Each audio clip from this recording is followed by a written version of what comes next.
What's up, YouTube? By the way, just want to say thank you, first of all, for, checking out that first video I made a couple weeks ago or whenever that was. I kind of wanted to just talk a little bit. I think that I glanced over a lot of mixing stuff in the last one, and there's a few reasons for that. The main one being I don't want to give away all the secrets, all the tools of the trade, that kind of thing. I'm not going to give away all the secrets of the tools of the trade or anything for this one either, but I am going to talk a little bit more about the specifics and like why I make certain choices or do what I can to explain it. So this might end up being very much the same. I've got a guy here named Ryan Horency, and we uploaded his files this week because he happened to have them already. Sometimes that happens when we meet with a church and they already have stems, which is cool. All right, here's a before and after.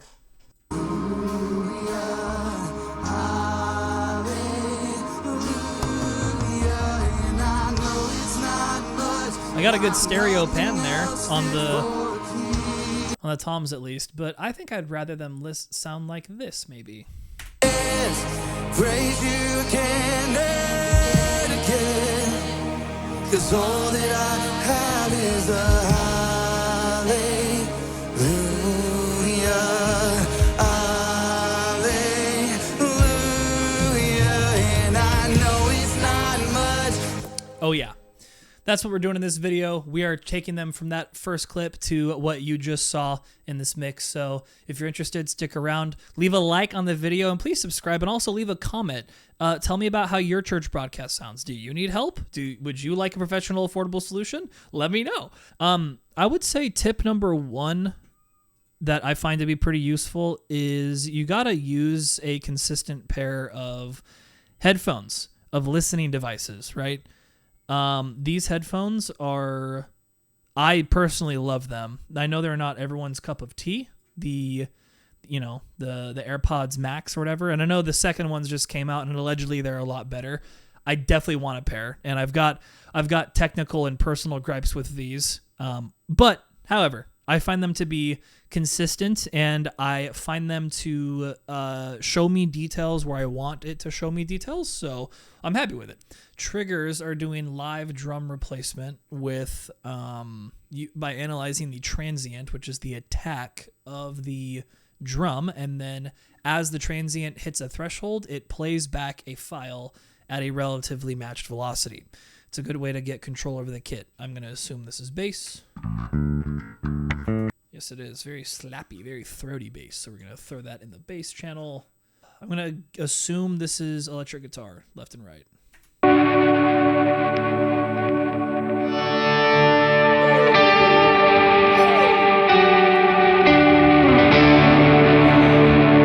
Okay. What's up, David Hislop? Okay. I see you. The stereo craze has taken over the worship industry. Like the protein craze has taken over the grocery industry.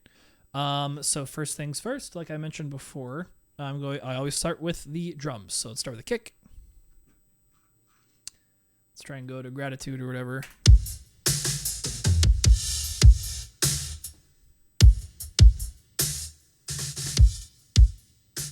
That gate could be dialed in more. Yeah, it's good.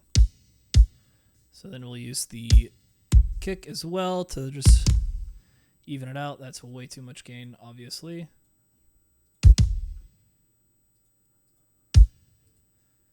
Here comes Steven Slate trigger 2. Let's drop the detail down. Seems isolated quite well. Yeah, that's fine. And then we'll move on to the snare. Yay. Ooh. Here's some cymbal. Yikes. Ew. Is this real? I guess it's just, it is real. It's just not isolated well at all. So this is an instance where we're probably just not going to use that signal like at all. Like I'll do what I normally know how or whatever. But then we're just going to use the trigger. That's one of the main reasons trigger exists. Let's go here. Would you listen to that?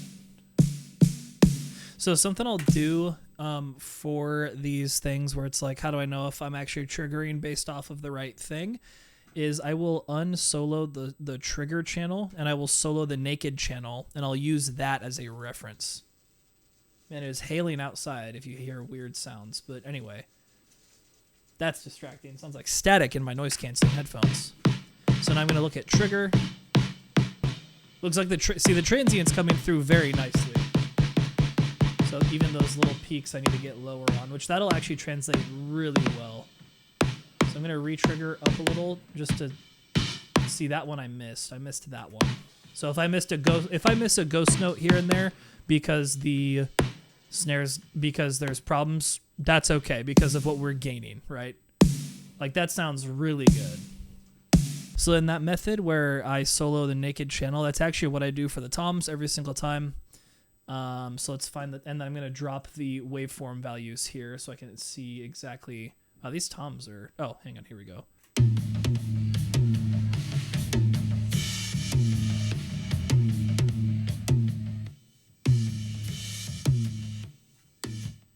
Okay, great. So I'm probably not going to use that original tom like at all, no offense, but now do the exact same thing. So I'm going to drop to about there. I'm going to pull up the trigger plugin, and then I'm just going to try and match it based on hearing the naked tom. See, that was bad. I don't know if you guys saw that. You probably didn't, but like it picked up tom 2 a lot. So I need to drop this significantly.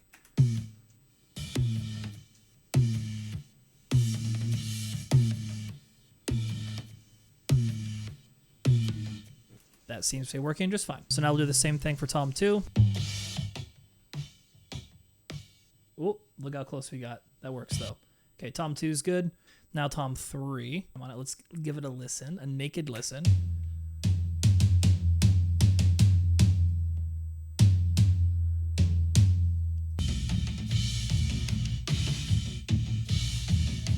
It's about as good as I can do if I'm being honest.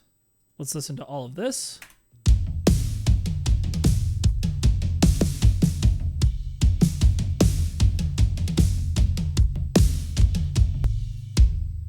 So the kick is sometimes triggering this, so I need to bring it up. In fact, that was all kick, I think. Yeah. Okay. Oh boy. Yeah, these are just overheads. They're labeled hi-hat, but it's not. Okay, so that was 23 minutes just for the drum kit. Again, it's very fundamental to a good worship sound, a good CCM sound. You need to spend time to get that just right. So now we're going to move on. The rest of this template kind of works itself if you know what you're doing. Let's listen to the bass. And I've noticed every time, and I don't know why I don't just make this my default, but every single time on the bass, I grab this EQ and then I lower this down because there's just too much mid energy going into this compressor. And then I also notice that when I up the gain into the compressor, so it actually starts attenuating, then I start noticing too much distortion. So it's like I should just turn down this EQ and then go over to the bass bus and turn the distortion down, but I don't. I don't know why. It's just because I just don't. So now watch this. That sounds way better. Still a little throaty. See, there's already too much distortion, and it's attenuating, so now we're going to go to the bass bus.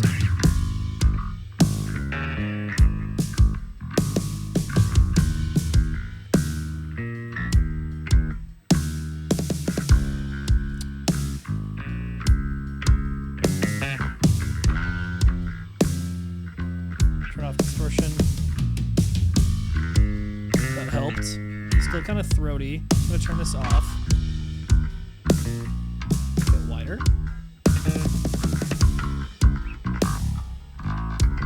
And we're gonna have to just EQ a lot of that out. That's better. Yeah, just we need way less mid. It's probably good. Some of that out. These cymbals feel really restricted, I'm noticing.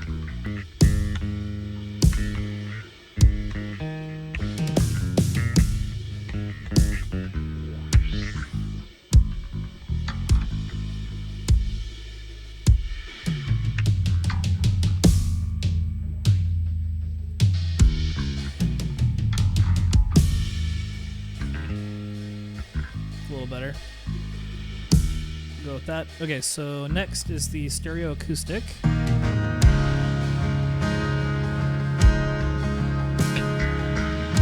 So there's a lot going on there already.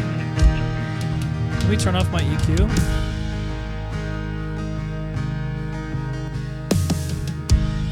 I just turned off the compressor, stupid. Turn that back on. Let me turn off the EQ.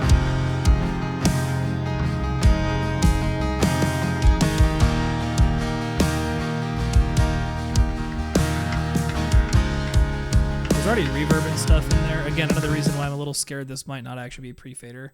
I can't really tell, but it feels all pretty pre-fader, honestly. In fact, I almost guarantee it is based on those toms at least. And that snare, come on. So I think it's fine. I'm probably just getting ahead of myself.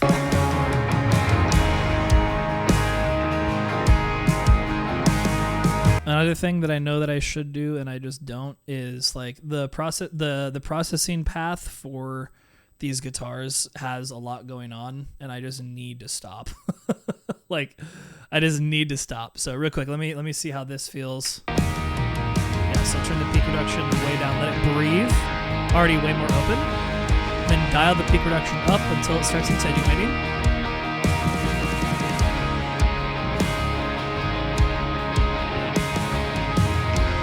Right there. And then I'm going to turn my reverb off. And then I'm going to go to the all guitars channel or bus because I feel like the EQ on there is not helping. And it's also restricting quite a bit. So let's turn that EQ off. There's a lot happening here. So I'm going to go to the EG bus and pull this down.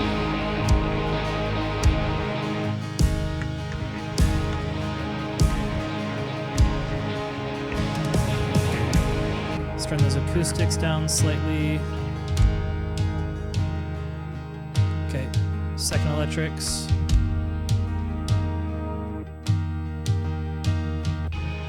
Woo! Owie. Owie zowie. And also I forgot I need to output these to EG2, and then I need to make sure that EG2 bus is the same as EG1. So copy, paste, and then put that to the right side. Okay, so.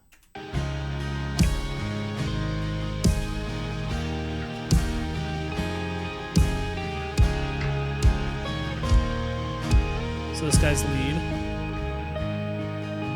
I'm not EQing these guys at all. There's no need.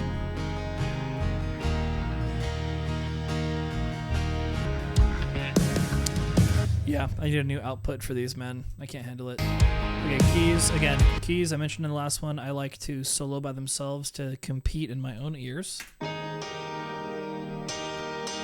Yikes on bikes. This has to be like a main stage patch with triple attack turned on or something. That's just the patch we were given, I guess. So this is what God gave us, so that's what we're going to do. Okay, so now we're going to check out the rooms. The band feels pretty good. Again, we're going to do levels and stuff later, so rooms get zippied out. I remove this altogether, and then I turn the rooms up till it's really loud, and then I EQ it, and then I turn it down is what I do. So let's group. I'm going to save real quick because crashes are the worst. Wow, okay.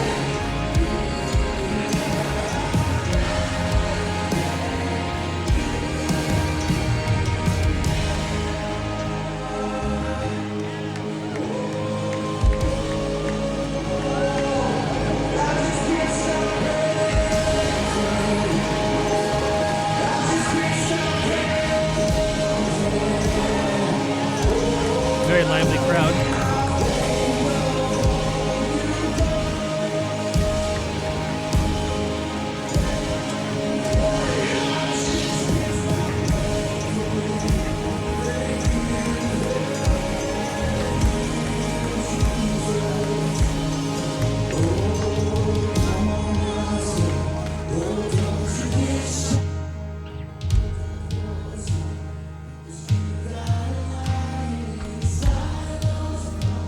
The deal. It is time for vocals. It is, David. Dang it! This is the mic that sounded funny. Okay. So if you guys remember in the last video, I said, "Wow, this mic sounds cooked." I found some things out. I don't like the 76. I don't like any of this unless I need it. And let me find the key here. Da da da da da da da da. So A flat. Gotta set this to 40, set this to 80 every time. And then I also found if I go to the lead vocal bus, I don't appreciate this or this.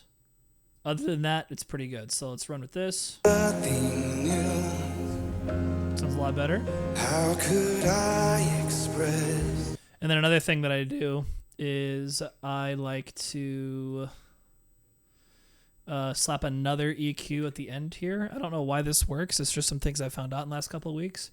If I put up a little bit of low end here and then a little bit of high end here, it gives an extra warm sound, which is nice. I don't know why that works. It just does. I don't know why. Okay, so now I'm going to EQ his voice by itself for a second, and then we should be off to the races. Hallelujah,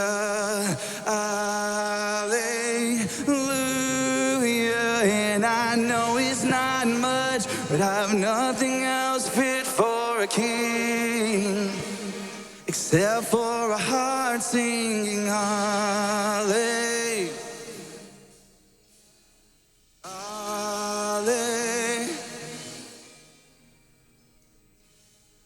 That's probably good. But every song must end, but you never do.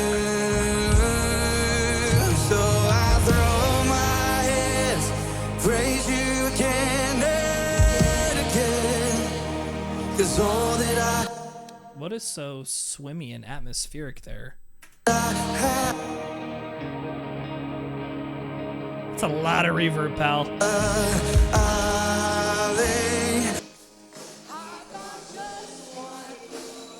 Not well isolated whatsoever.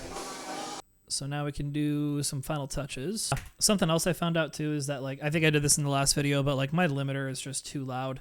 There's like thing number 4 that I need to set. I need to drop this down to like minus 6.5, and then I need to limit up. I shouldn't start to the point where it starts thrashing my ears, right? Like, I'm even below where I normally listen, actually. So you guys have probably been bleeding in YouTube. My apologies, but I think that feels better. I've got one reason I could sing these songs. I'm gonna have to melodyne that, as I often do, just for demonstration purposes, you know. Everything sucks. Hang on. Okay, back to the beginning of this one. There's a weird thing here. I think it's this.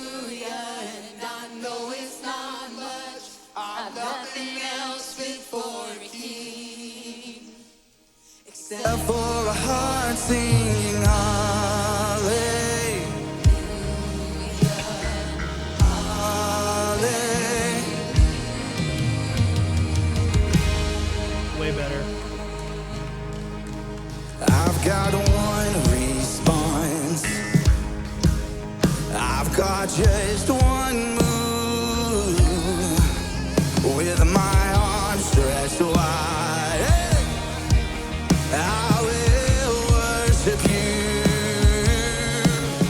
so I throw up my hand. Sorry, I started moving on. So now's the part where I start pushing everything into the compressors, and I'll do final levels at the end. Torque.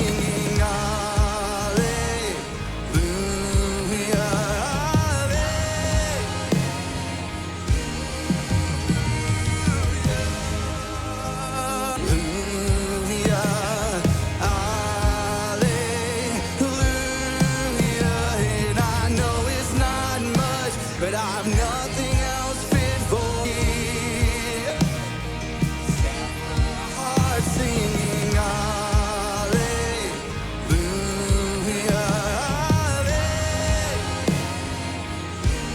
See, that might have been too much. See that drop that I just did to 5.7? There's a point where you can audibly hear where it stops, like, it's almost like edge of breakup on a guitar amp. you love edge of breakup. Edge of breakup is what everybody wants, right? With the limiter, there's a point with loudness where you start to get away, where you drop drastically under that edge of breakup point, and you need to find it again. So right there, I dropped under it. I could feel it. It's probably just 6 flat. But I'm nothing else fit for a kid. That's just very vibrant. That's just very vibrant and very exciting, honestly. Oh, this is it. Guys, let's go. All right, here's a before and after. I could sing these songs as I often do, but every song I sing, and you never do. So I throw up my hands, praise you again. Okay, so they got that compared to this. Alleluia, alleluia.